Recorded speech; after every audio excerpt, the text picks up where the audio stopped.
முடிஞ்சிருச்சு. இப்போது நம்ம யூஸ்வலாக இந்த லேப்ரோஸ்கோபிக் சர்ஜரியோட டியூரேஷன் பார்த்தீங்கன்னா அரௌண்ட் 1/2 hour to 1.5 hours தான் இருக்கும். ஸோ பேஷண்ட் சப்போஸ் இன்றைக்கி அட்மிட் ஆகிறாங்கன்னா by afternoon or evening will do the surgery and next டேவே வந்து பேஷண்ட்டை டிஸ்சார்ஜ் பண்ணிக்கலாம். ஸோ அது ஒரு டே கேர் ப்ரொசீஜர் மாதிரி தான். ரொம்ப நேரம் ஹாஸ்பிட்டலில் ஸ்டே பண்ணுன்ற அவசியமே இருக்காது, unlike open surgeries. So next வந்து நம்ம ஆப்ரேஷன் முடிச்சுட்டு டிஸ்சார்ஜ் ஆகிட்டோம். ஸோ பேஷண்ட்ஸ்க்கு இருக்க டவுட் வந்து நம்ம அன்னாட வேலைகளை இல்லை டே டு டே ஆக்டிவிட்டீஸை நம்ம எப்போ ரெஸ்யூம் பண்ணலாம்ன்ற டவுட் இருக்கும். ஸோ இப்போது லேப்ரோஸ்கோபி சர்ஜரி பொறுத்த வரைக்கும் நீங்கள் நெக்ஸ்ட் டேவே வந்து எது நடக்க ஆரம்பிச்சிடலாம். Patients can resume their day to day activities in 2 to 3 days. 2 நாளில் வந்து நீங்கள் நடக்கிறது, கொள்வது, படிக்கட்டு ஏறுறது எல்லாமே பண்ணலாம். 1 வீக்கில் வந்து அவங்க வேலைக்கும் போகலாம், எல்லா வண்டி ஓட்டுறது எல்லாமே பண்ணலாம்.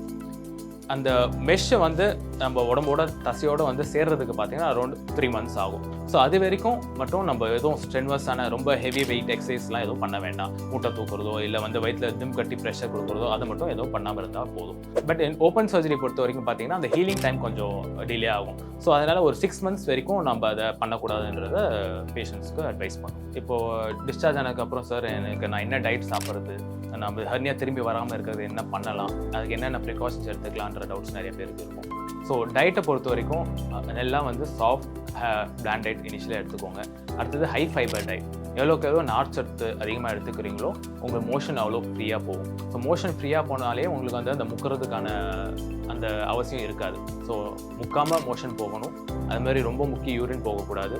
யூரின் அந்த ப்ராஸ்டேட் ப்ராப்ளம் அந்த மாதிரி ஏற்கனவே இருந்துச்சுன்னா அதுக்கான ட்ரீட்மெண்ட் கண்டினியூ பண்ணிகிட்டே இருக்கணும்.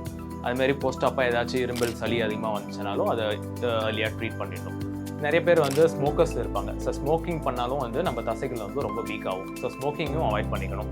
அப்புறம் வந்து தண்ணி நிறையா குடிங்க. அட்லீஸ்ட் ஒரு 3.5-4 liters டெய்லி இன்டேக் எடுத்துக்கிட்டிங்கனாலும் உங்கள் எந்த ப்ராப்ளம் இல்லாமல் இருக்கும். மோஷன் ஃப்ரீயாக வரும். நீங்கள் எதுவும் ஸ்ட்ரெயின் பண்ணுறதுக்கான அவசியம் இருக்காது. அப்புறம் ஒரு முக்கியமான விஷயம் வந்து நம்ம இந்தியன் டாய்லெட் யூஸ் பண்ணலாமா இல்லை வெஸ்டர்ன் டாய்லெட் யூஸ் பண்ணலாமான்னு நிறைய டவுட்ஸ் வரும் ஹர்னியா சர்ஜரிக்கு அப்புறம்.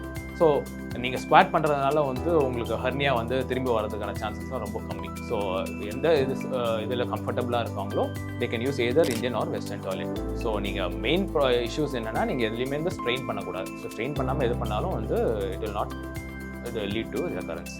ஸோ நம்ம ஹர்னியாவை ப்ரிவென்ட் பண்ண முடியும் திரும்ப வராமல்.